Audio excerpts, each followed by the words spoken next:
Fuji diserang warganet gegara main Instagram di Tanah Suci.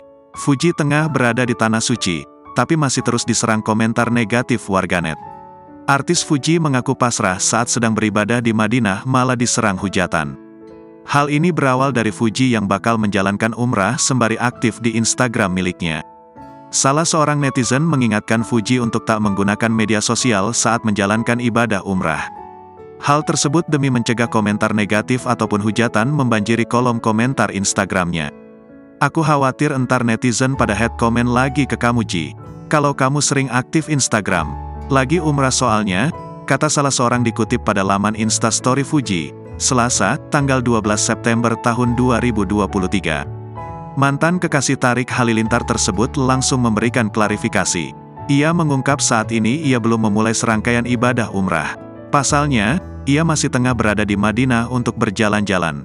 Aku masih di Madinah, di sini aku jalan-jalan dan ngeliat tempat bersejarah Islam. Jadi banyak waktu santai. Belum umrah, nanti umrahnya pas udah di Mekah. Yuk coba lihat dari sisi positif yuk, jawab Fuji. Diketahui kehidupan Fuji kembali disorot usai Tariq Halilintar diisukan memiliki hubungan spesial dengan Aliyah Mas Said. Fuji pun kerap dibanding-bandingkan dengan putri Reza Artamevia tersebut.